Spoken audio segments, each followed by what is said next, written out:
Assalamualaikum warahmatullahi wabarakatuh. Perkenalkan, nama saya Muhammad Genta Mahardika dengan NIM 053172457, program studi Sistem Informasi Fakultas Sains dan Teknologi Universitas Terbuka. Di video kali ini saya akan mempraktikkan tugas 2 dari mata kuliah Jaringan Komputer, di mana di sini diinstruksikan untuk mencoba mempraktikkan perintah-perintah yang ada pada panduan. Dan ini panduannya udah saya baca, sangat lengkap sekali. Tapi dihususkan untuk panduan ini itu dihususkan untuk Windows. Sedangkan saya sendiri ini memakai sistem operasi Linux ya, sehingga mungkin sedikit berbeda. Yang mana nanti kalau misalkan ada yang beda, saya langsung search aja di sini ya. Seperti itu. Izin ya Bapak Ibu, izin untuk search di luar dari panduan. Kalau misalkan ada perintah-perintah yang mana itu hanya dihususkan untuk Windows saja.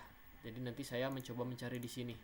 Kalau semisal masih bisa dari panduan masih sama ya, karena ada beberapa perintah-perintah yang sama antara Linux dengan Windows, ada juga yang beda seperti ifconfig itu mungkin beda ya pada penggunaan huruf P dan F-nya. Seperti itu. Untuk persiapannya biasanya untuk di Windows itu kita perlu yang namanya CMD ya. CMD. Kalau di Linux kita perlu terminal ya, cuma beda nama aja. Di sini ada terminal. Ini saya pakai Ubuntu ya, Linux Ubuntu. Sambil saya lihat-lihat di sini. Untuk tugas pertamanya itu saya disuruh untuk mempraktikkan perintah dari CD, kemudian CLS slash tanda tanya dan lain-lain ya sampai bawah. Dan saya akan mempraktikkan sesuai yang ada pada panduan.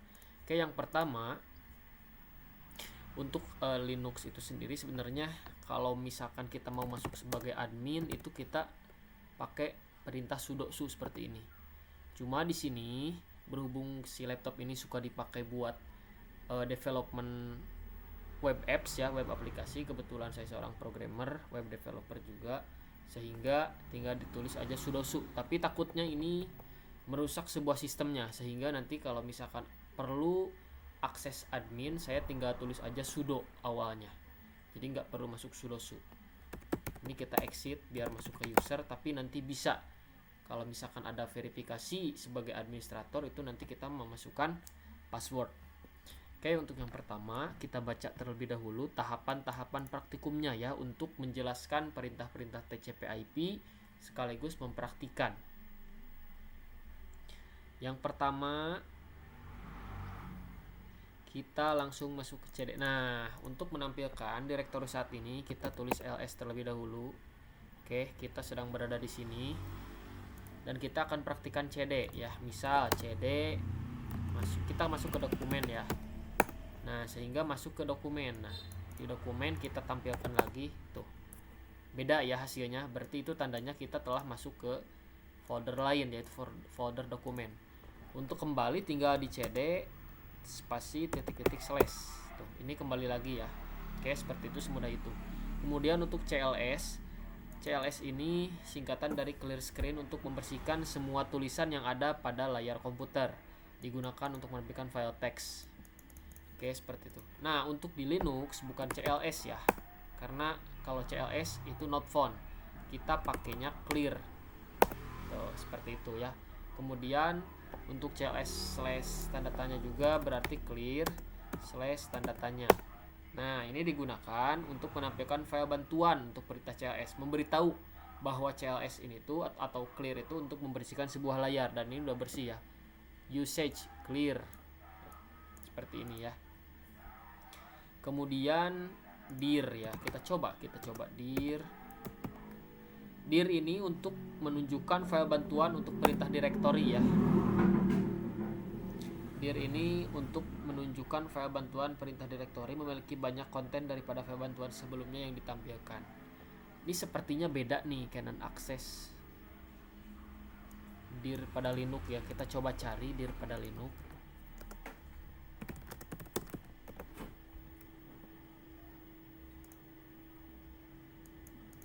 Oh, sama dengan ls ternyata ya.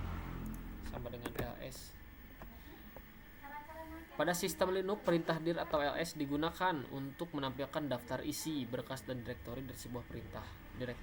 Perintah dir dalam Linux tidak memiliki fungsi khusus seperti dalam Windows ya. Jika Anda ingin melihat informasi bantuan untuk perintah ls, bisa menggunakan ls min help. Nah, bisa dikata ganti ya dengan seperti ini. ls min help.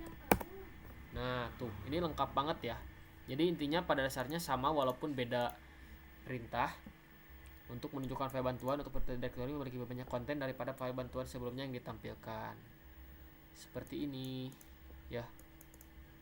Tuh, lengkap banget, semua ada. Oke, kita clear, lanjut. Nah, di sini kita, nah udah ini ya, udah sampai sini. Kita disuruh mempraktikkan if config menggunakan if config dan ping ya. Nah, di sini kita coba pakai if config. If config ini bisa digunakan untuk menampilkan informasi seperti IP address, netmask, gateway, hostname, bahkan lama waktu sewa IP address pada network adapter yang terpasang pada komputer. Oke, ini coba kita perbesar.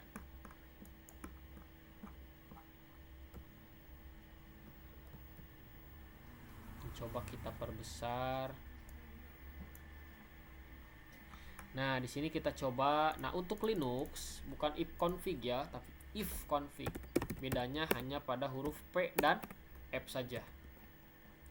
If config. Nah, otomatis di sini tampil IP address, netmask, gateway, hostname juga ya. Udah jelas di sini ada. Nah, ini seperti halnya IP address-nya itu ada pada IPv4. Nah, yang ini ya. 192.168.1.57. Ini subnet masknya, broadcastnya ini seperti itu. Oke. Kemudian kita coba ipconfig al. Kita coba dulu aja ipconfig/al. Ternyata tidak bekerja. Oke, kita coba di sini pada Linux.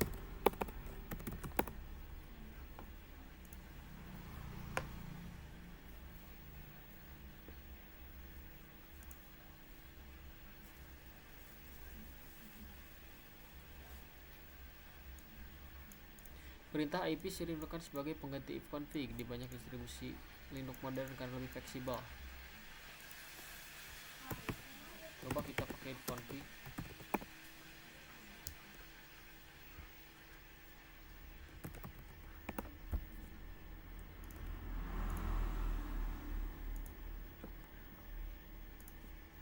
Coba lagi.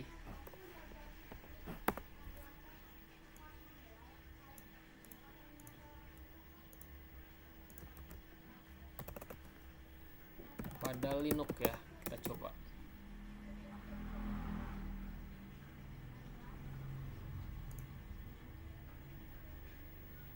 Ifconfig al adalah sintak yang salah. Nah, ini dia ngasih tahu perintah ifconfig tidak mengenal opsi al, yaitu adalah gaya window. Nah, ini lengkap ya penjelasannya bahwa ini bukan untuk Linux tapi untuk Windows. Nah, solusinya gunakan IPA. Nah, di sini udah ada penggantinya ya. Kalau misalkan ingin tetap pakai ifconfig, ini sudah deprecate ya. Dalam artian udah usang. Tuh, ini kita harus install dulu NetTools-nya. Jadi agak ribet sehingga kita cukup pakai IPA aja ya sebagai pengganti ifconfig al. Wis, tuh lengkap banget ya. Lengkap banget seperti pengganti dari ifconfig al. Oke, kita lanjut perintah yang ketiga. Tapi ini ya, kita jangan fokus ke perintahnya tapi fokus ke fungsinya, karena kan kita sebagai user beda-beda ya. Ada yang pakai Windows, ada yang Linux, Ubuntu, Debian dan lain-lain. Kebetulan saya pakai Linux. Kalau misalkan ada Windows mungkin itu lebih gampang bagi saya buat praktek sehingga hasilnya sama ya. Tapi berhubung memang ini Linux dan saya memang harus pakai Linux untuk development web apps, makanya ini saya prakteknya pakai Linux. Oke, untuk ifconfig slash tanda tanya juga ini kita bisa coba nyari di sini. Oke, perintahnya itu untuk slash tanda tanya ini adalah perintah yang digunakan untuk menampilkan semua bantuan terkait dengan perintah ifconfig. Oke, seperti itu. Dan hasilnya seperti ini ada di sini ya. Untuk ifconfig / tanda tanya. Ini kayaknya beda lagi pada Linux. Sekalian kita belajar itu. Ini khusus perintah window dan tidak berlaku di Linux. Di Linux perintah yang setara dengan ifconfig adalah nah seperti ini. Untuk bantuan seperti ifconfig, gunakan bantuan IP help. Nah, seperti ini ya. Kita bisa ganti pakai IP help.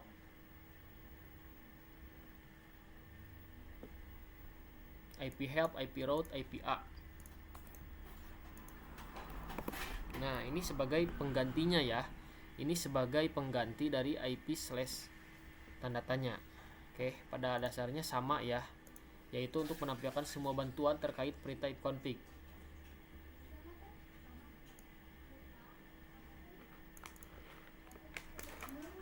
Nah, di sini udah jelas ya. Oke, kita lanjut untuk ifconfig release. Nah, ini digunakan untuk melepaskan atau mereset semua settingan IP address. Apabila perintah ini dijalankan, maka konfigurasi IP address komputer Anda akan menjadi kosong. Ketika dijalankan, koneksi akan dinonaktifkan kemudian diaktifkan kembali, tetapi komputer tidak mendapatkan konfigurasi IP dari DHCP server. Nah, kita coba untuk IP config release. Ini beda juga sebenarnya.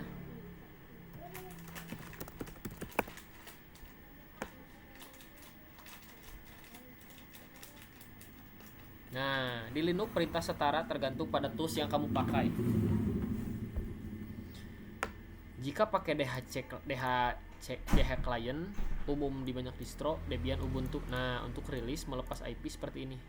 Ini akan mengirim permintaan ke server DHCP untuk melepaskan alamat IP saat ini. Nah, ini untuk rilis ya. Sebagai gantinya adalah sudo dh. Ini kita sekalian belajar juga -r ya, sebagai pengganti dari ifconfig release ya, untuk merilis. Oke, untuk merilis.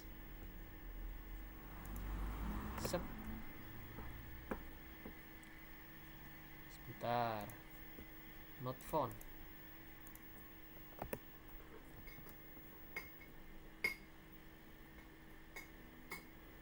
Oh, ternyata kayaknya saya pakainya harus yang ini ya, network manager. Jika pakai network manager bisa di Ubuntu desktop, Fedora dan lain-lain gunakan NMCLI. Nah, di sini kita coba release. Atau enggak ini kita ini ya. Kita copy aja di sini untuk masalahnya. Menandakan bahwa perintah DHCP belum terinstall. Untuk Debian ataupun Ubuntu termasuk Linux Mint, install paket. Oke, kita harus menginstal paket terlebih dahulu. Kalau enggak, kita bisa pakai ini alternatif lain yang tadi ya, berarti. Oke, bagusnya kita pakai NMCLI aja ya. Disconnect. Nah, untuk ininya kayaknya untuk ETH-nya ini perlu pakai IP kita ya.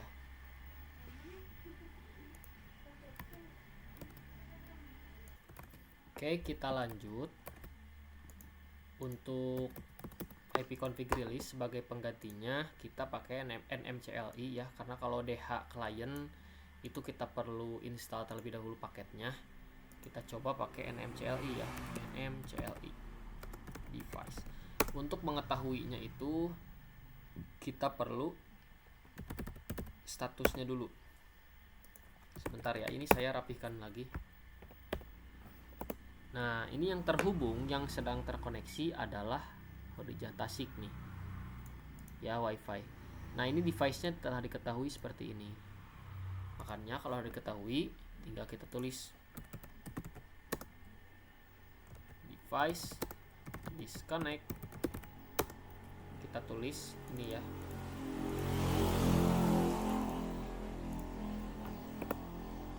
Maka otomatis akan mendiskonekkan WiFi ini ya. Oke, seperti itu untuk rilis. Nah, ini di sini juga disconnect itu setara dengan rilis ya. Gak apa-apa kita pakai AI, asalkan kita nyari ke AI ini bukan nyari jawaban langsung jawaban kopas tanpa kita ketahui. Justru dengan adanya ini kita harus manfaatkan. Kalau misalkan di Windows ada yang namanya IP config release, di Linux apa dong namanya. Nah, ini kan udah ada lengkap sekaligus penjelasannya. Yang terpenting benar atau salahnya itu tergantung cara kita dalam berkecimpung di AI tersebut.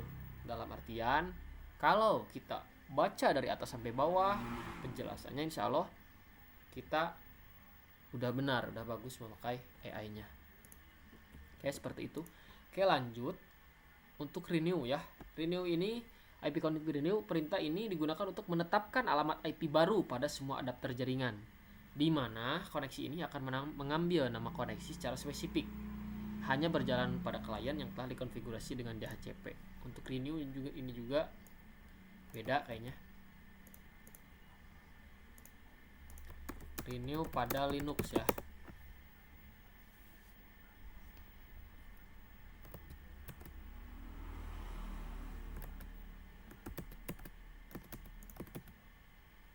Oke, sebentar, ini saya perlu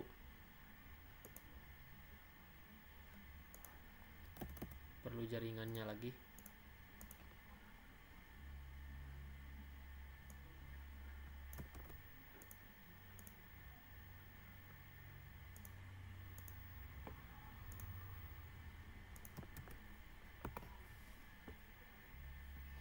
Perintah ipconfig renew pada Linux itu spesifikasi untuk Windows ya.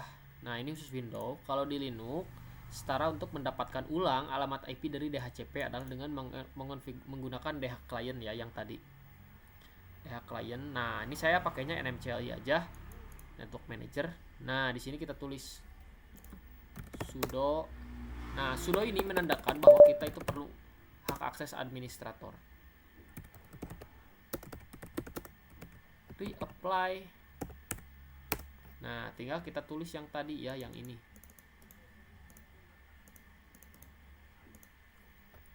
Oke. Nah, sukses ya, sukses untuk renew. Oke. Kita lanjut. Untuk perintah selanjutnya adalah display DNS. Perintah display DNS ini digunakan untuk menampilkan domain name system atau DNS termasuk localhost koneksi. Nah, ini juga sepertinya beda pada Linux.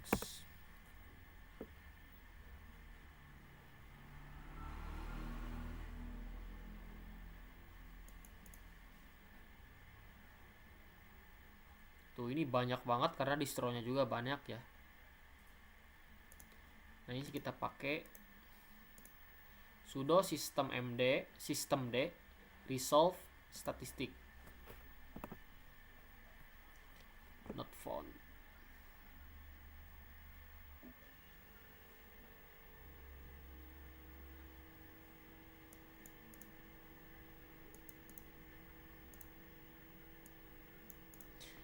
Nah, ini untuk alternatif juga ada.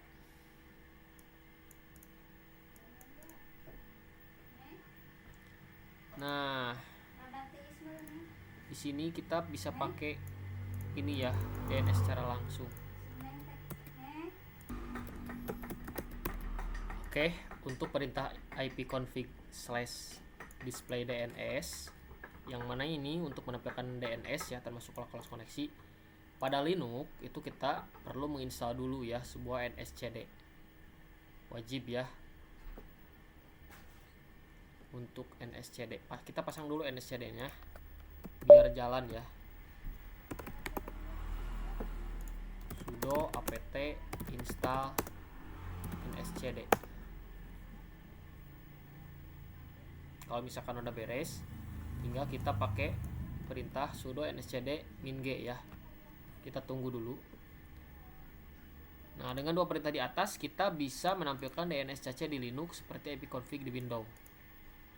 Oke, seperti itu. Nah, ini udah terinstall, kita langsung sudo nscd min-g. Nah, ini lengkap ya. Ini lengkap untuk menampilkan DNS ya, termasuk localhost koneksi. Tuh. Udah lengkap. Oke, aman. Lanjut untuk flash DNS. Nah, untuk flash ini udah ada. Kita pakai sudo nscd min-i host. Nah, seperti ini ya untuk flash ya. Flash ini untuk mengosongkan atau mereset DNS cache ya. Untuk mereset DNS cache. Yang tadi ya, yang min-i host. Sebagai pengganti dari ipconfig flash DNS. Seperti itu, oke. Kemudian yang terakhir pada ipconfig adalah register DNS untuk mendaftarkan komputer kepada DNS server terdekat.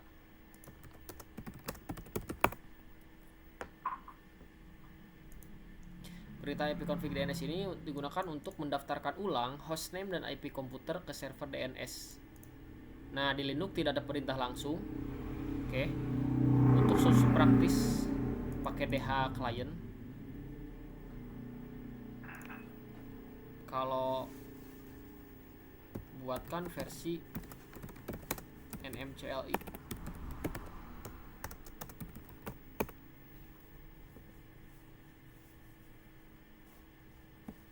Nah, sekali lagi tujuannya adalah untuk mendaftarkan komputer kepada DNS server terdekat.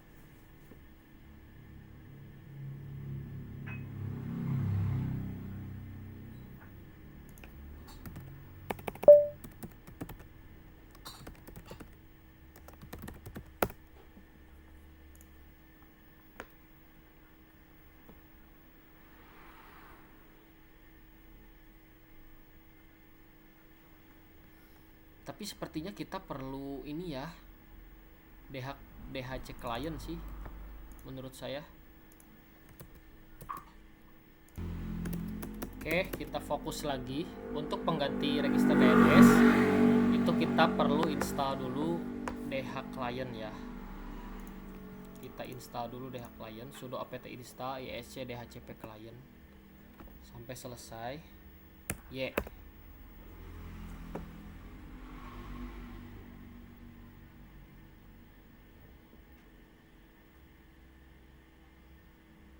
Hingga kita tulis sudo dh client.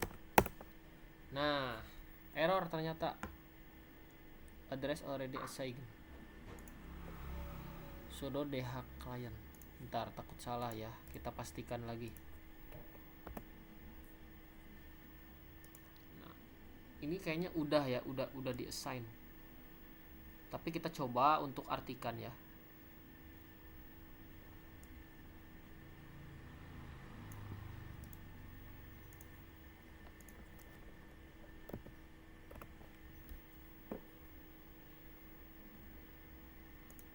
Nah, berarti DHCP sudah memberikan IP. Jadi DH client tidak bisa minta ulang karena sudah aktif ya, berarti sudah ya. Yang terpenting kita sudah praktik untuk register. Oke, lanjut. ipconfig register DNS udah. Nah, flash. Nah, ini ya. Nah, tinggal kita coba ping ya. Kita coba ping. Tuh, sedikit lagi, tuh 23. Kita coba ping. Nah, untuk ping ini, perintah ini digunakan untuk menampilkan berkas bantuan untuk perintah ping. Kita coba lah dulu nih, ping slash ini.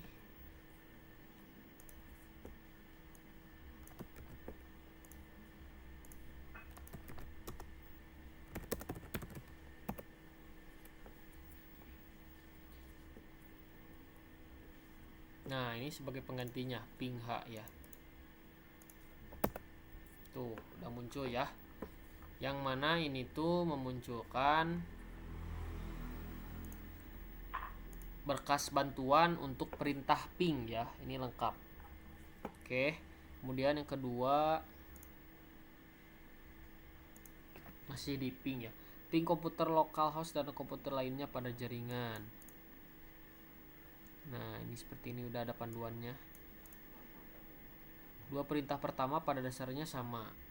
Akan tetapi, sewaktu Anda mencapai 127.0.1 hasilnya tidak mencakup semua informasi resolusi nama. Ini adalah cara terbaik untuk ping localhost ketika pengujian IP versi 4. Ketik ping.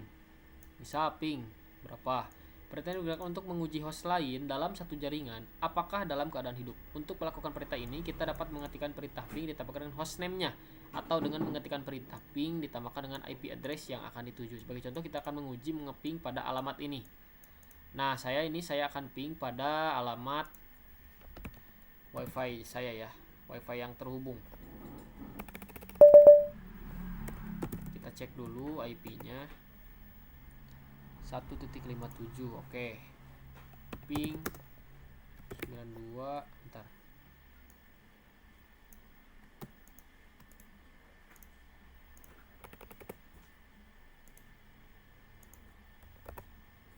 Nah, udah ngeping ya, udah ngeping ke WiFi yang terhubung ini ke Khadijah Tasik 5G.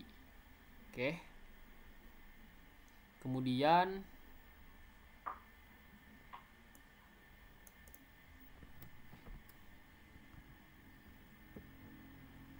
bentar, ping komputer lokal dan hasilnya pada jaringan.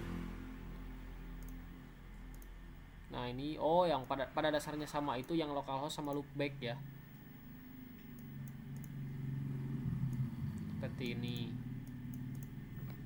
Nah, ini kita bisa berhentikan pakai Ctrl C ya.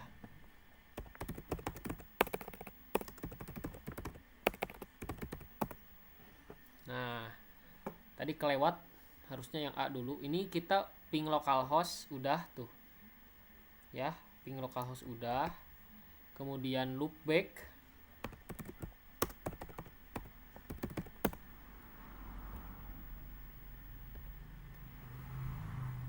Ping loopback.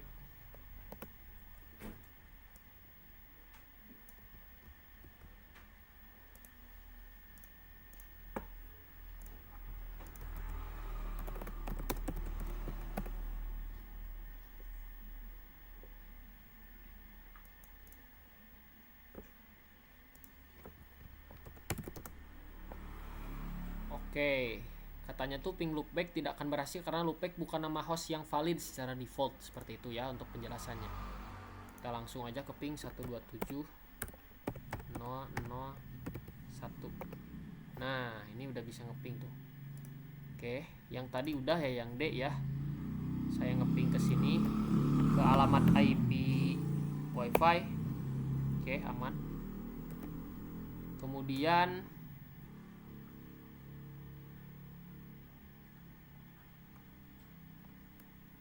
ini yang D udah.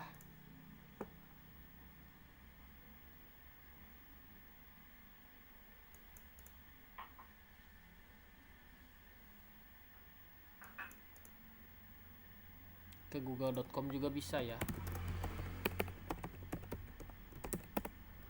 Tuh. Seperti itu. Oke. Aman.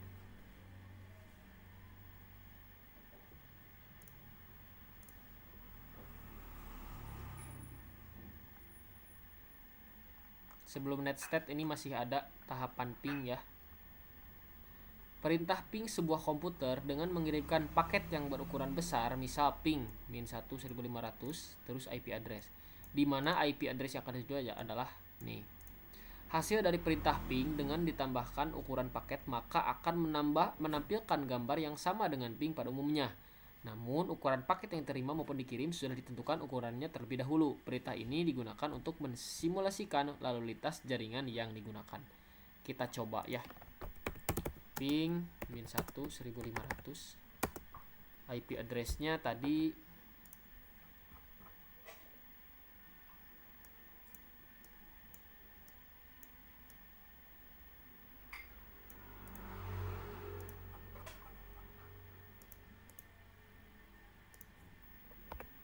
Nah. Invalid option. Sebentar.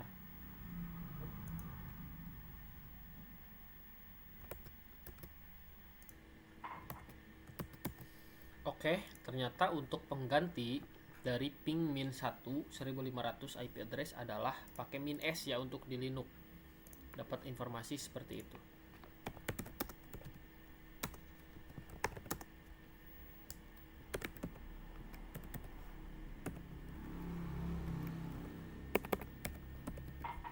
Nah, takut salah.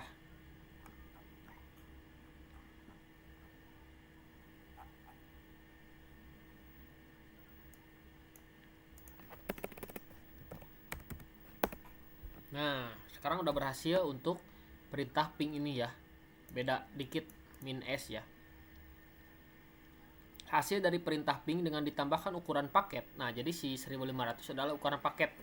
Maka akan menampilkan gambar yang sama dengan ping pada umumnya. Namun paket yang diterima sudah ditentukan ukurannya terlebih dahulu. Oke, kita lanjut.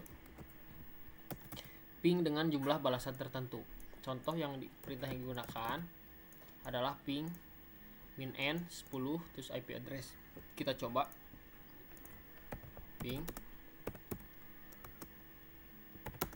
Nah, IP address-nya tadi ya 192.168.1.57. Nah, berhasil ya untuk -n berhasil. Nah, terlihat bahwa n menunjukkan jumlah balasan yang ingin diterima. Pada contoh di atas ditentukan bahwa jumlah balasan yang diinginkan adalah 10 kali. Untuk balasannya itu 10 kali. Perintah ini biasanya digunakan untuk memberikan kualitas jaringan dari waktu ke waktu ya. Oke, seperti itu pada intinya ya. Kemudian ini agak lama nih. Lumayan agak lama. Coba kita ulang.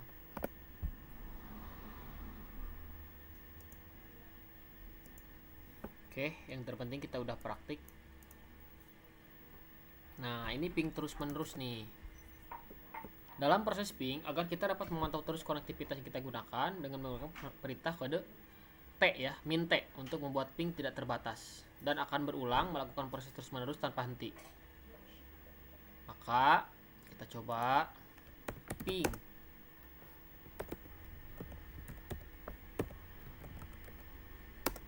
min T. Sepertinya beda komen lagi ya.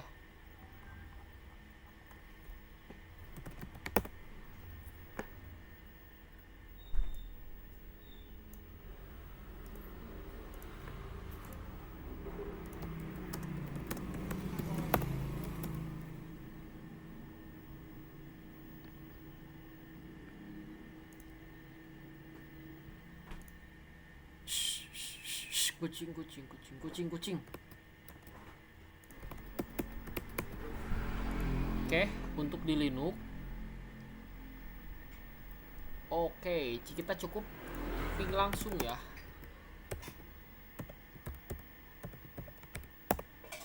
Untuk melakukan ping secara terus menerus. Karena default Linux ping itu terus berjalan sampai kamu berhentiin. Oke, seperti itu.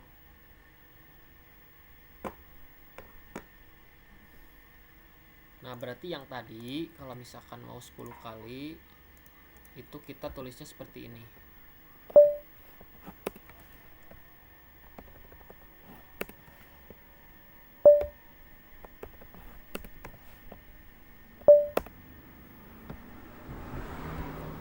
Kita hitung ya.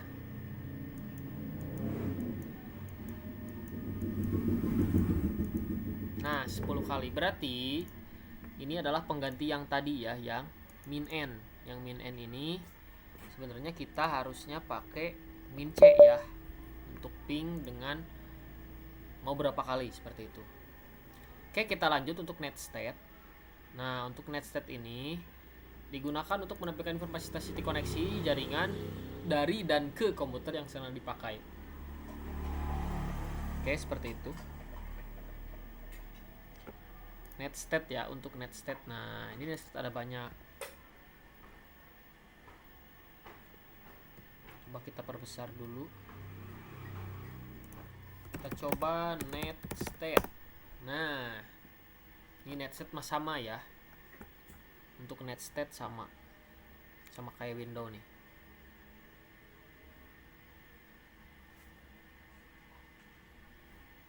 Nah, fungsi netstat adalah untuk menampilkan informasi statistik koneksi jaringan dari dan ke komputer yang sedang dipakai. Seperti ini ya. Ini lengkap banget. Kemudian kita coba min A ya.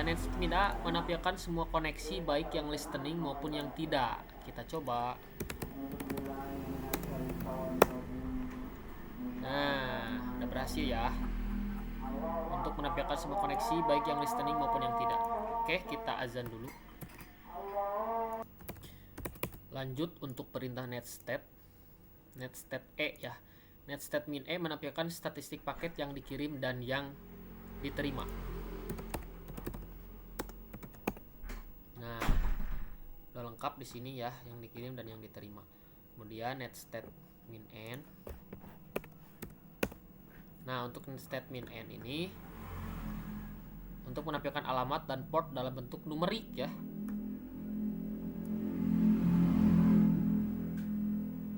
Ini panjang banget.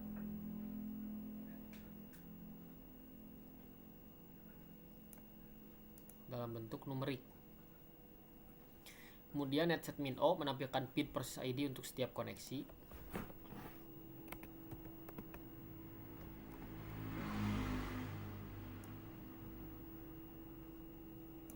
Sebentar, ini saya pastikan lagi.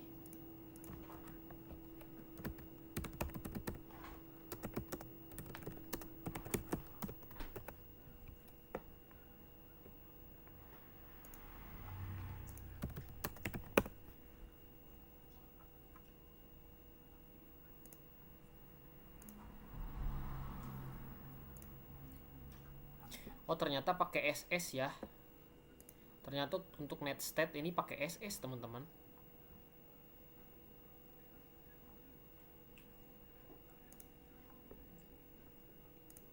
Pakai SS ternyata. Oke, kita ulang. Nah, yang tadi kurang tepat berarti. Ini untuk menampilkan keseluruhan ya. Ini sama dengan netstat ya, yaitu untuk menampilkan informasi statistik koneksi jaringan dari dan ke komputer yang sedang dipakai. Oke, untuk netstat A berarti SS min A. Nah, ini SS min A nya. Kemudian kita ulang lagi SS min E. Tuh, nah ini sekarang udah benar nih. Untuk menampilkan statistik paket yang dikirim dan yang diterima. Min N, yang mana untuk menampilkan alamat dan port dalam bentuk ID numerik. Nah, ini baru benar numerik nih. Kemudian min O menampilkan PIN untuk setiap koneksi. Nah, oke. Kemudian min S menampilkan statistik per protokol. Nah, ini udah benar nih. Statistik per protokol. Totalnya, TCP-nya berapa, transport, ada raw, UDP, TCP, INET, frag, dan lain-lain. Kemudian min R untuk menampilkan routing table. Nah, ini untuk routing table-nya udah muncul. Kemudian min P ya, protokol ya, untuk menampilkan statistik berdasarkan protokol tertentu. Nah, seperti ini ya. Oke, lanjut ke nbstat. Sebentar.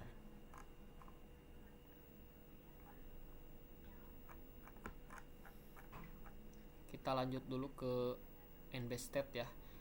Nah, nbstat perintah ini berfungsi untuk menampilkan informasi NetBIOS melalui TCP IP. Biasanya untuk mengidentifikasi jaringan remote atau komputer file sharing diaktifkan. Oke, kita coba nbstat min A. Nah, ini kita untuk pembuktian tulis pada remote.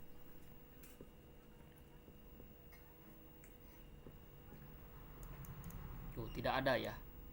Tapi kamu bisa melakukan nbm lookup min A. Nah, seperti ini. Kita coba dulu seperti ini.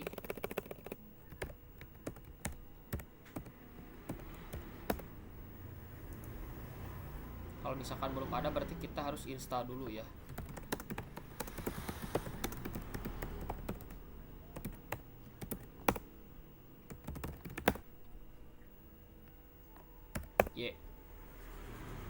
Bisa install sampai selesai ya. Kita lanjut untuk perintah nbstat ya. Untuk perintah nbstat ini dikhususkan untuk Windows. Untuk di Linux itu sendiri saya udah mencari informasinya ya. Untuk gantinya adalah pakai nmb lookup ya. Kalau misalkan belum ada kita perlu install dulu. Ini udah saya install dan tinggal saya tulis nmb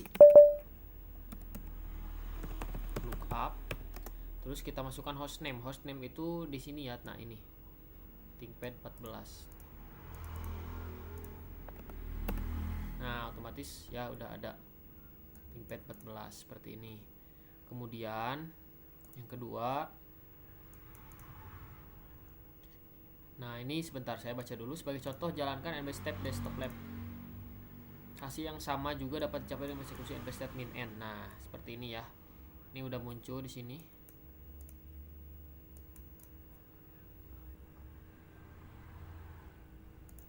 Ini itu sebagai pengganti ya, menampilkan informasi NetBIOS berdasarkan name host lokal. Oke, seperti ini. Kemudian yang kedua adalah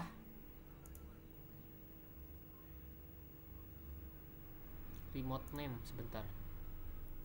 Nah, yang kedua adalah nbstat min a remote name. Hasil perintah nbstat akan menampilkan layanan utama yang berjalan di mesin. Misalnya 00 adalah layanan workstation digunakan untuk memungkinkan koneksi ke komputer jarak jauh. Nah, ini 20 adalah layanan server untuk mengizinkan komputer lain untuk terhubung ke komputer lokal. Kalau 03 layanan messenger ya. Seperti ini untuk kita jalankan. Nah, sebagai pengganti dari nbstat min a remote name. Nah, ini kita pakai ini ya sebagai contoh. Kita ganti di nmb lookup min a. Nah, kita masukkan ininya. IP-nya ya. Anggaplah IP-nya itu 1.57. Nah, ini udah muncul ya. Untuk menampilkan layanan NetBIOS seperti workstation dari 00 tuh ya. 03 dan lain-lain ini lengkap. MAC address-nya juga ada. Seperti itu. Oke. Kita lanjut untuk perintah nbstat min a IP address. Ini menghasilkan informasi yang sama tetapi terhubung melalui alamat IP. Jadi opsi A adalah huruf kecil digunakan untuk nama dan huruf besar A digunakan untuk alamat IP. Sebagai gantinya, ini juga udah ada lengkap ya. Menampilkan informasi NetBIOS berdasarkan alamat IP. Nah, kita coba lagi.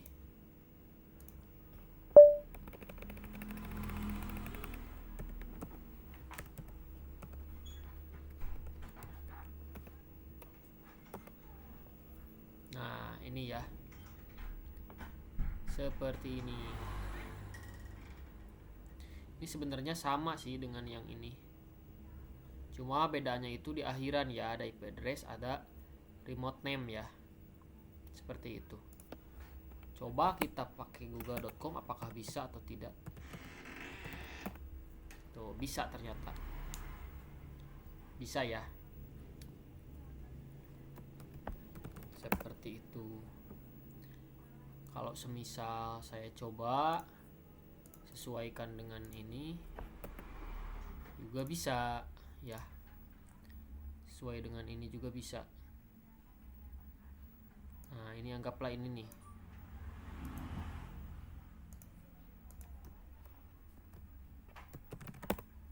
Seperti itu. Kemudian untuk perintah nbstat min r ini menampilkan statistik resolusi nama NetBIOS ya untuk yang D.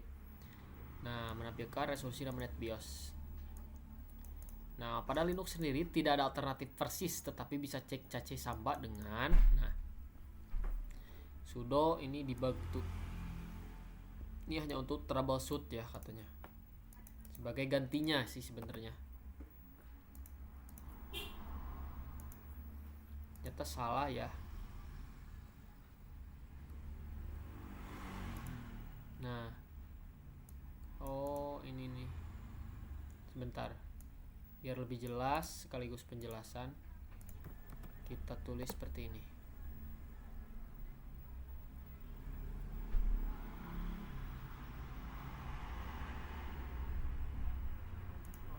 Sebentar.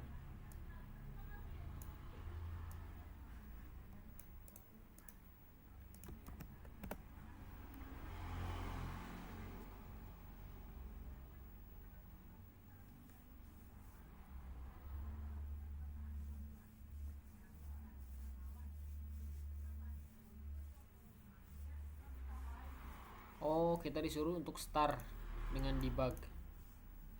Nah,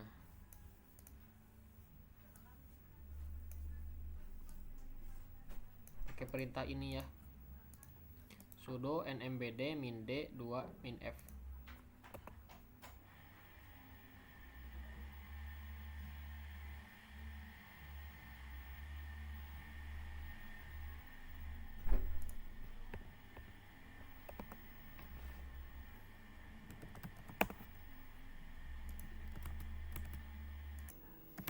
Oke, lanjut.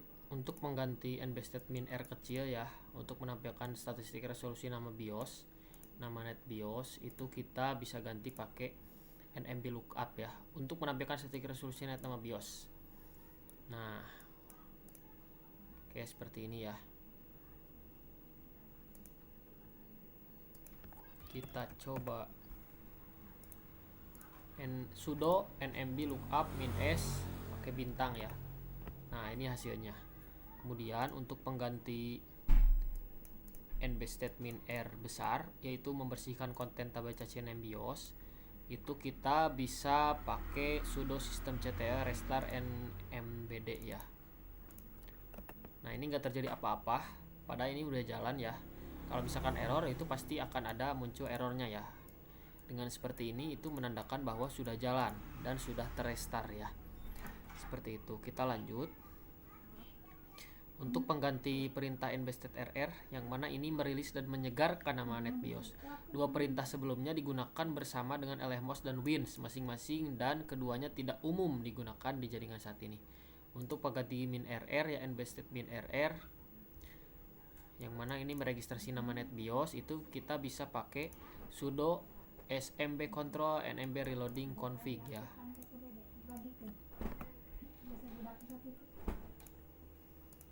Sebentar, kita lanjut. Sebagai gantinya adalah dengan mengetikkan sudo smb control smb reload config ya. Nah, ini otomatis sudah mereload, menyegarkan ya net BIOS ini.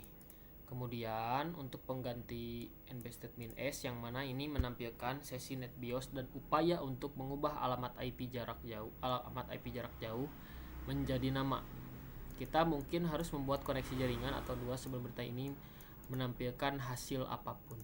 Nah, untuk nbstat ini kita tinggal tulis aja smb min s ya, smb status, sorry. Kita pakai sudo. Nah, seperti ini ya, sama version Ubuntu pip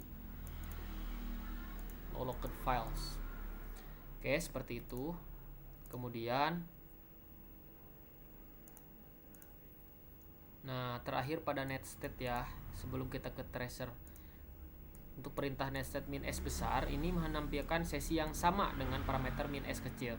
Satu perbedaan adalah bahwa komputer jarak jauh akan dicantumkan berdasarkan alamat IP. Kita coba lagi ya. Oke, nah ini menampilkan sesi net BIOS berdasarkan IP. Kita coba smb status min p. Nah, kalau seperti ini pakai sudo ya. Nah, tuh kan udah muncul ya. Udah muncul sesi net BIOS berdasarkan IP. Oke. Seperti itu. Kita clear lagi. Oke, lanjut ke tracer ya. Kita lanjut ke tracer. Ini masih banyak, 1 2 3 4 5 6 lagi. Kita lanjut ke tracer. Untuk tracer ini, perintah digunakan untuk memberikan informasi dari rute yang dilewati oleh paket untuk mencapai tujuan. Oke.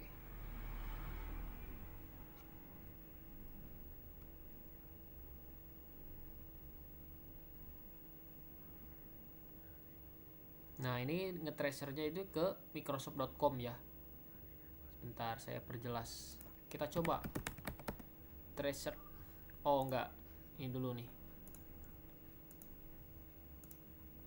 Biar ini ya. Biar bener.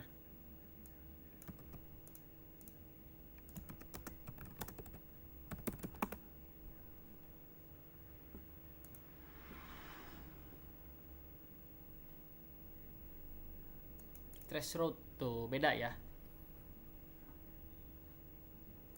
Nah, kita harus menginstal dulu.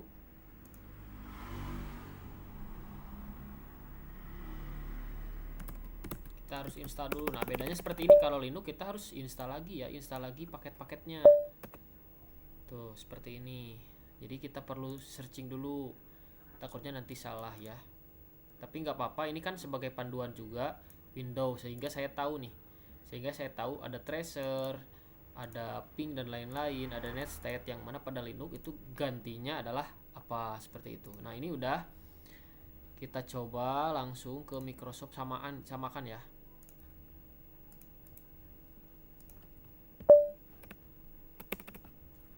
Samakan dengan panduan.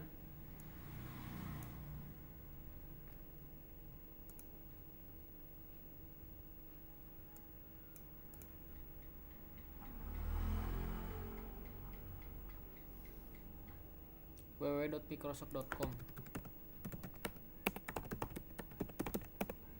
Nah, udah berhasil ya, udah berhasil melakukan tracer. Yang mana sekali lagi fungsinya adalah untuk memberikan informasi dari rute yang dilewati oleh paket untuk mencapai tujuan.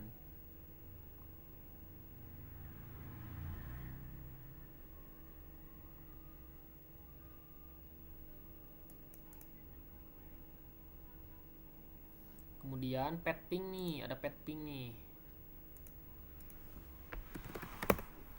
Ada pet ping.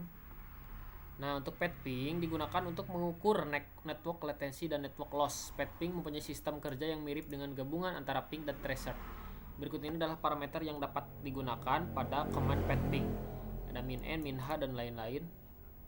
Min w, min p, min q, min p, min r.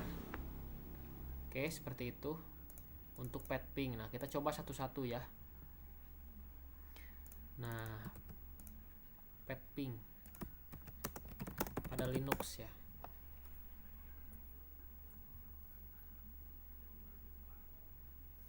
Tuh, di Linux itu tidak ada perintah pet ping, tetapi fungsinya dapat digantikan dengan kombinasi traceroute dan ping untuk menguji. Nah, yang pertama menggunakan MTR.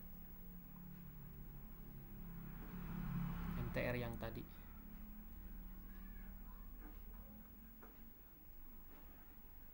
Nah, biar kita nggak install MTR, kita coba cara yang kedua, yaitu adalah kombinasi traceroute plus ping ya. Nah, ini sebagai gantinya, nggak apa-apa. Traceroute google.com. Nah, ini tuh kita isi namanya, mau Microsoft mau Google dan lain-lain, dan ping ke google.com. Tuh, udah ada ya. Ini sama dengan kita menjalankan sebuah pet ping. Nah, sekarang kita tinggal cari ini biar kita tahu perintahnya ya, min n, min h dan lain-lain.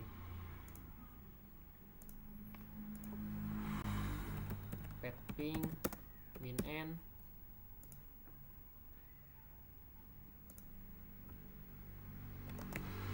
min h, biar sekaligus ya. Min w, min p,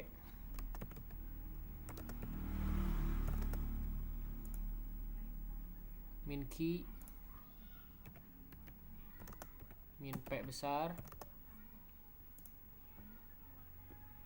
min r, r besar ya.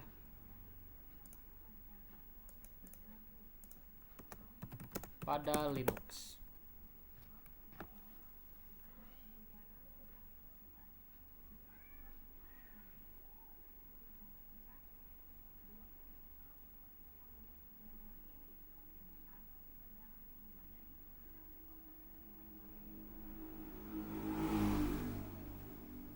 Nah, ada ada nih, lengkap nih guys.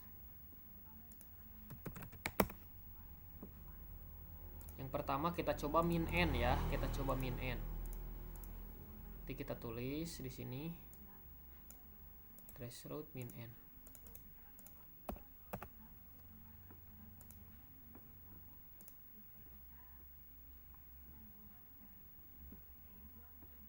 Kalau MTR ada atau enggak? Kita coba juga. Oh, oke, udah ada ya. Oke, MTR aja nggak apa-apa tuh. Ini udah muncul ya untuk min n. Dimana min n ini untuk menampilkan informasi IP address maupun hostname dari setiap router ya. Kemudian kita coba min h ya, yang mana untuk menentukan jumlah hop maksimum untuk proses pelacakan ketujuan. Default jumlah hop untuk melakukan pet ping adalah 30 hop. Biar rapih. Oke, min h.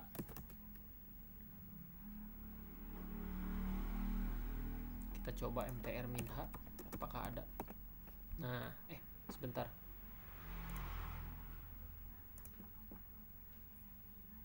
Kayaknya salah.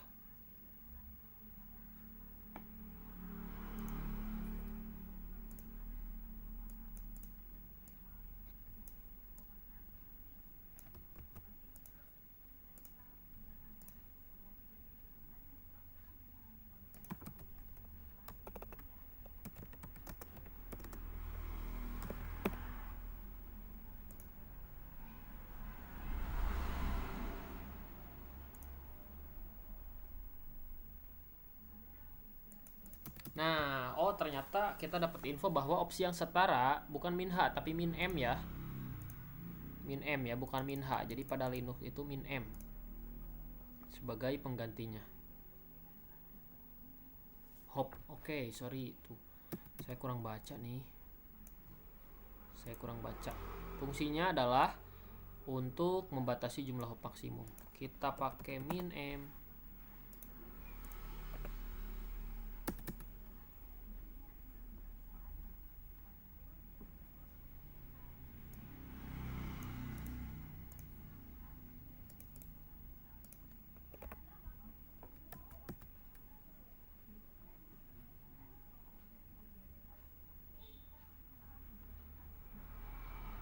Aduh, lupa ininya google.com-nya. Nah, sekarang udah jelas ya. Sorry ya, tadi ada kesalahan. Lupa nggak nyantumin namanya ya, nama domainnya. Nah, ini udah muncul ya batas maksimal hop. Oke, seperti itu. Oke, kita lanjut untuk min w ya. Perintah ini digunakan untuk menentukan nilai maksimum waktu tunggu ya. Maksimum waktu tunggu. Ini min w ya. Min w itu sama min w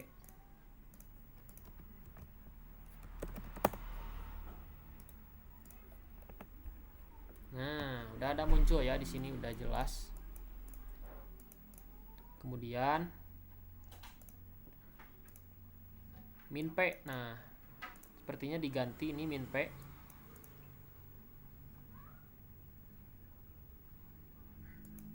Tuh, pakai i ya. Pengganti dari min p yaitu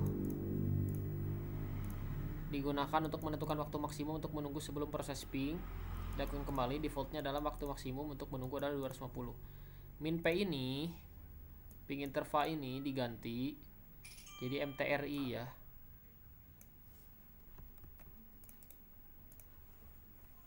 Jadi mtri.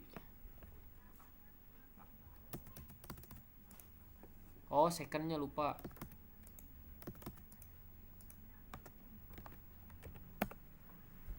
Nah, 250 misalkan tuh. Ya, seperti ini. Kemudian min key, di mana ini untuk menentukan jumlah ICMP echo request untuk dikirimkan. Defaultnya adalah 100 ya. Untuk min key kita tulis min c tuh, jadi beda ya. Nah, tinggal tulis di sininya berapa, misal 100. Nah, seperti ini ya. Kemudian ada min p besar yang mana untuk melakukan tes terhadap koneksi RSVP PET. Nah, min p besar ini kita ganti jadi mtr min t min p ya, sebentar. Nah, ini sebagai contoh.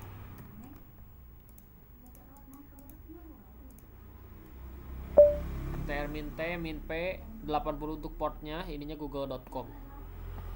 Seperti ini ya. Kemudian terakhir untuk min R besar, untuk menguji apabila setiap hop terdapat RSVP. Untuk min R besar ini kita lihat lagi, tidak ada katanya, tidak ada padanan langsung di Linux ya.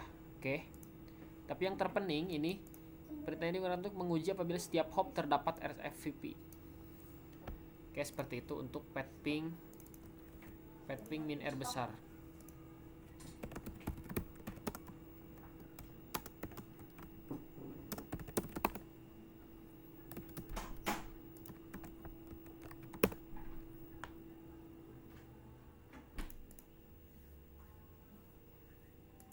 Nah, terdapat beberapa alasan ya.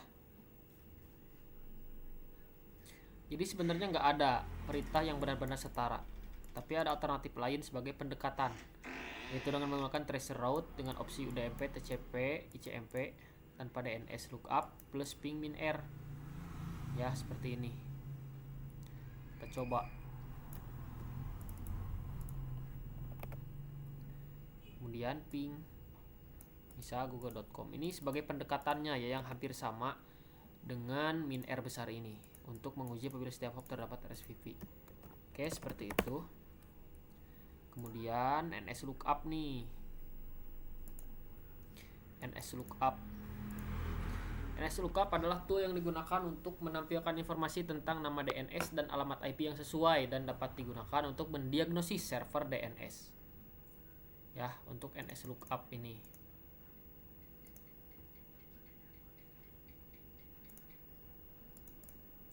Nah, untuk NS lookup kita coba NS lookup pada Linux ya.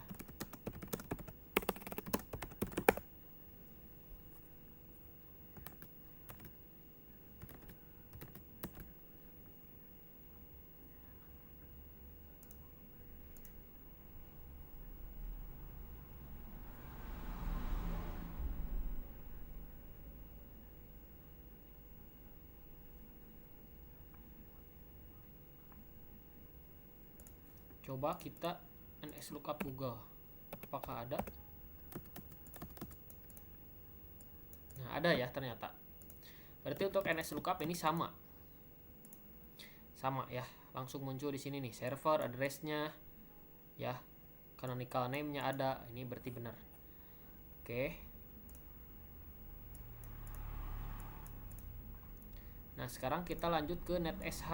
Nah, NetSH ini untuk menampilkan atau mengubah konfigurasi jaringan komputer yang sedang berjalan. Kita coba NetSH ya.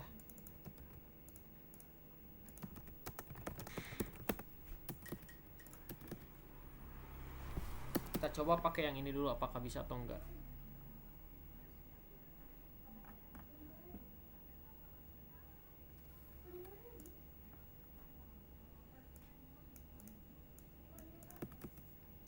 Untuk mengubah IP address Anda saat ini ketikkan NetSH interface IP set address name. Ini nama koneksinya. Static IP address subnet mask default gateway. Seperti ini ya.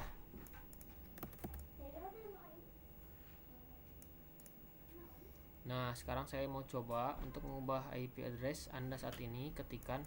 Nah, kita coba ketik NetSH interface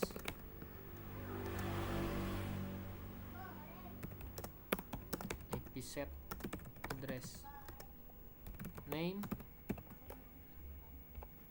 Nah, untuk nama koneksinya Khadijah Stasik Strip 5G.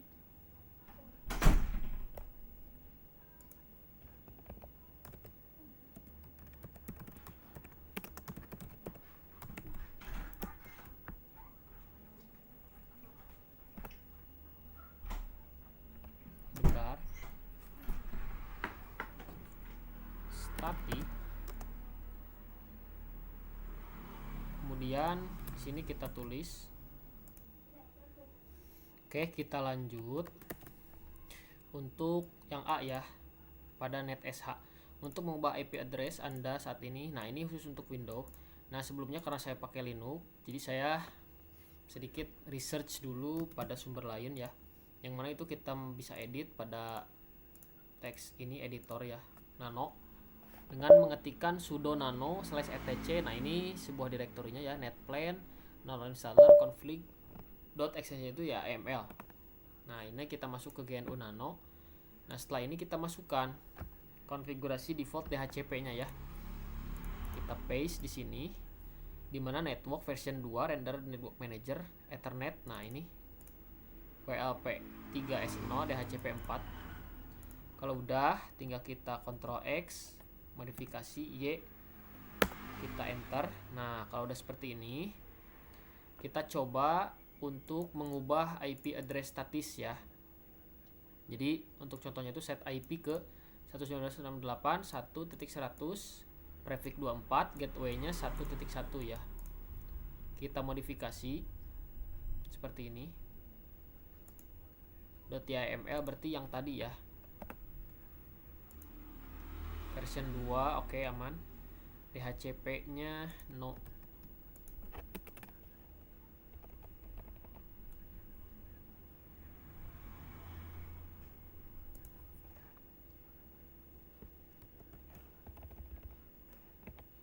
Kita edit ya.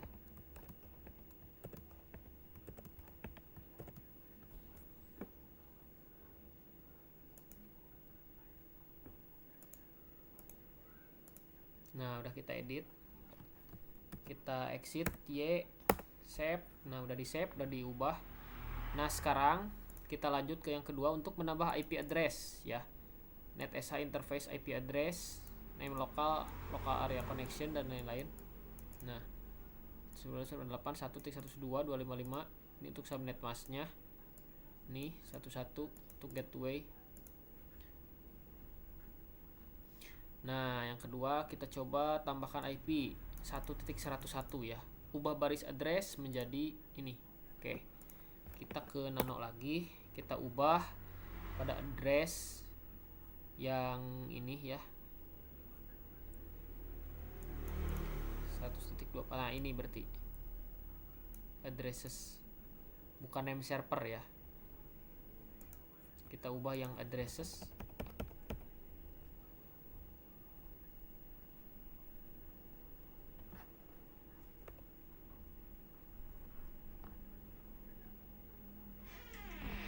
Sebentar, kita cancel dulu. Kita sebentar. Kita cut aja lah. Kita cut yang ini. Kita paste. Sebentar. Kita cut. Copy. Nah, ini kita tambah ya.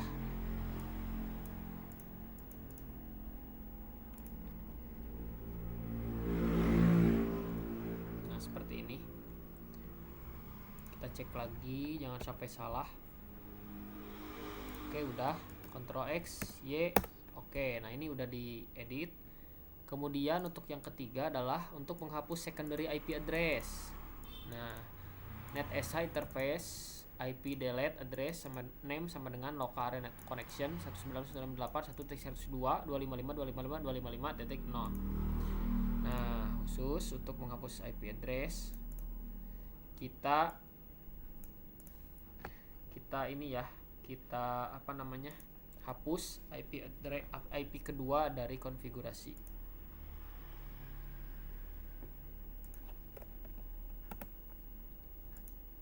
Nah ini.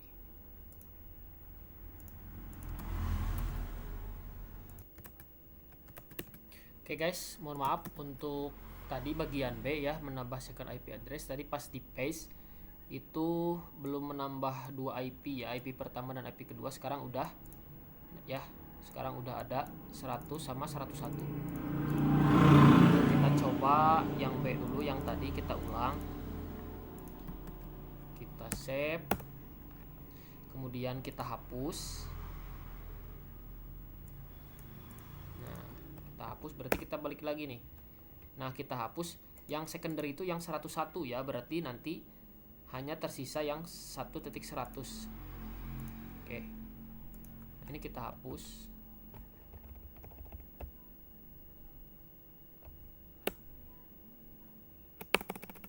Kita hapus, kita paste lagi agar kembali ke IP yang ini aja, 1 ya.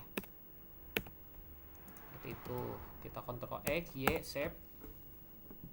Udah ya, untuk secondary IP udah dihapus.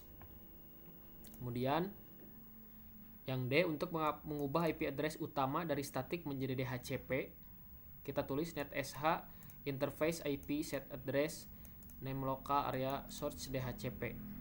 Nah, kalau di Linux kita tulis YAML aja ya. Kita kembali lagi seperti biasa.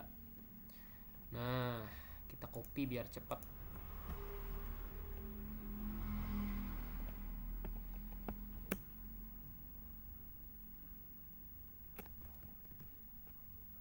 Bentar. Cut. Nah, biar cepat. Kembalikan ke pengaturan awal. Ctrl X, Y, save. Nah, udah. Kalau udah edit, tinggal kita jalankan. Selain contoh di atas, masih banyak fungsi-fungsi dari netsh yang bisa digunakan untuk mempermudah dalam mengkonfigurasi jaringan yang kita miliki. Nah, kita coba nih, kita coba langsung ya. Kita coba sudo netplay apply, netplan apply.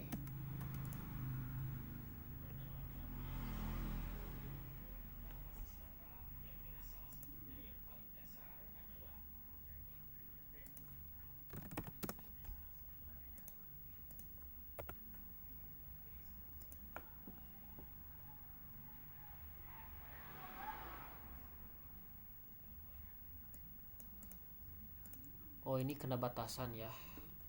Tapi yang terpenting kita udah tahu ininya ya. Udah berhasil.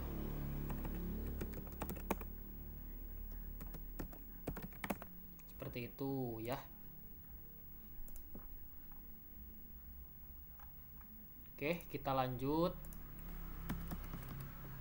ke root ya, root. Nah, 2 lagi. Perintah root digunakan untuk menambah, membuang, atau menukar perintah routing table dalam sebuah host. Perintah ini biasanya digunakan untuk host dalam sebuah jaringan yang mempunyai 2 atau lebih router. Root digunakan untuk menyusun traffic komunikasi host berdasarkan IP dan subnet serta router atau gateway. Nah, ini contoh penggunaan route print untuk mendapatkan perintah sewaktu routing table. Ketikan route print di CMD maka keluar informasi seperti gambar. Coba kita tulis route print. Sebentar. Route print pada Linux.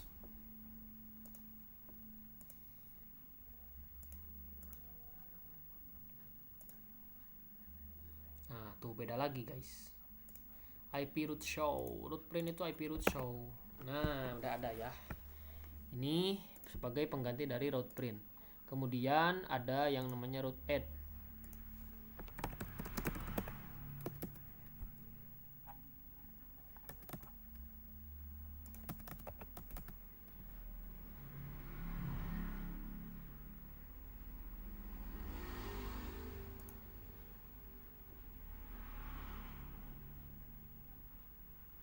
Nah, seperti ini.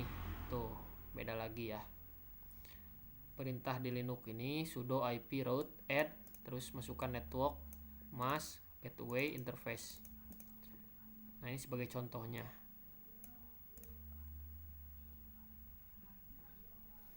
Saya akan coba, tapi sebelumnya kita cek dulu IP config-nya. Nah, kita coba add.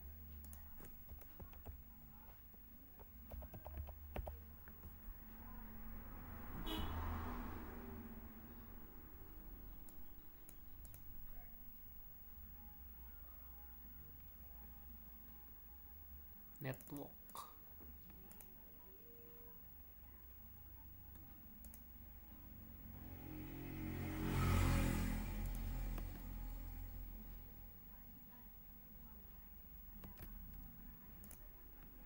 Oke, kita lanjut untuk route add. Untuk route add sendiri kita pakai sudo ip route add. Nah, kita masukkan ininya ya, data ininya, data apa namanya tuh,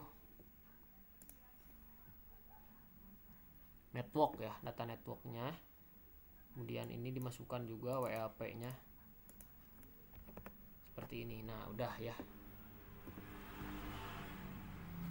Subnet tujuan ya, ini subnet tujuan ya, 008 subnet tujuan, ini gateway 11. Kemudian dev WLPS adalah interface wifi yang aktif ya, seperti itu.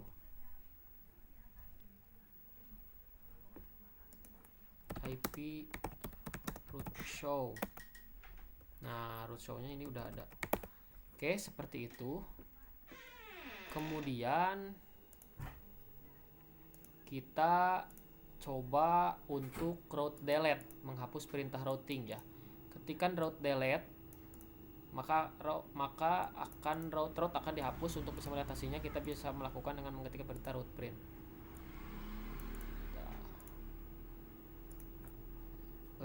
Route delete.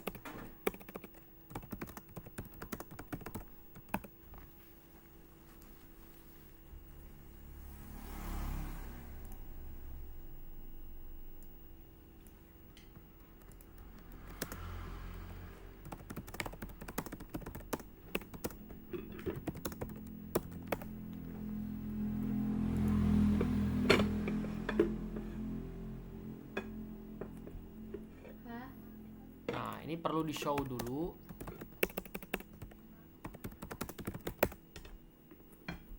Nah, untuk melihat daftar rute yang aktif katanya. Hapus rute tertentu. Nah, hapus rute ke jaringan. Contoh seperti ini. Kita coba hapus ya untuk yang 0/8. Nah, udah.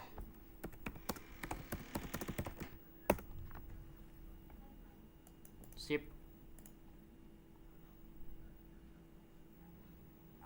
Seperti itu ya untuk mendelete, menghapus perintah routing. Oke, terakhir kita masuk ke net ya. Kita masuk ke net, kita baca dulu.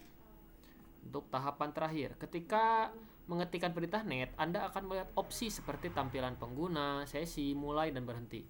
Masing-masing opsi ini dapat membantu Anda, dapat membantu kita ya dalam menganalisis konfigurasi jaringan dan membuat modifikasi. Oke, seperti itu. Ini perintah net view digunakan untuk melihat komputer yang sedang aktif dan terhubung dengan LAN. Seperti itu untuk net, perintah net. Perintah net.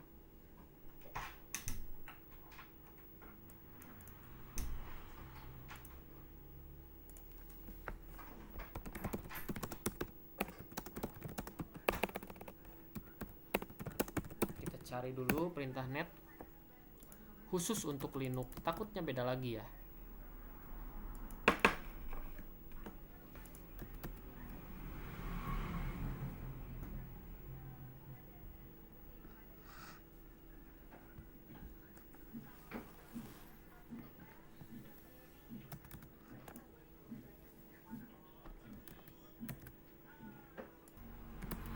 Oke, kita lanjut sedikit lagi ya untuk net. Perintah net view ini sebagai gantinya pada Linux adalah kita pakai yang tadi ya, nmb lookup -s. Oke, seperti ini. Nah, kemudian untuk net time ya, perintah ini digunakan untuk menyinkronkan waktu ke waktu ya, waktu ke komputer lain atau server waktu. Sebagai gantinya kita pakai sudo time.ctl set ntp true. Nah, untuk melihat hasilnya kita tulis time.ctl status ya. Nah, ini muncul waktunya. Kemudian untuk net user ya, kita ketik cat-min-d.2 f1/etc passwd. Nah, nanti kita biar tahu itu siapa yang login, kita pakai Wu. Nah, yang login adalah Egdev. Seperti itu. Nah, untuk yang ini, untuk yang D, net stop times T ini adalah menghentikan layanan tema yang mengontrol tema desktop Anda. Nah, ini saya harus hati-hati, makanya saya nggak ini ya, nggak lakukan. Tapi yang terpenting saya udah tahu, yaitu fungsinya dari net stop times adalah menghentikan layanan tema. Takutnya ini merusak ekosistem dari Linux ini sendiri ya, karena ini untuk bekerja. Kemudian yang terakhir adalah sebagai net start tem untuk memulai kembali layanan. Seperti ini ya. Ini untuk memulai kembali layanan. Seperti itu. Oke. Alhamdulillah sudah saya lakukan, sudah saya praktekkan semua ya, dari mulai CD, change directory sampai akhir net. Alhamdulillah udah paham, sekaligus ada ilmu baru antara perintah dari sistem operasi Windows dengan Linux ya, yang mana walaupun berbeda cara penulisannya, kata-katanya, tetapi fungsinya masih sama. Cuma mungkin untuk Linux itu sendiri memang perlu menginstal paket-paket tertentu ya, yang mana itu tidak bisa kita lakukan secara asal-asalan ataupun sembarangan. Kita harus lihat dulu sumbernya dari mana. Seperti itu ya. Terima kasih. Cukup sekian dari saya, mudah-mudahan ada manfaatnya. Mohon maaf atas segala kesalahan dan kekurangan. Wassalamualaikum warahmatullahi wabarakatuh.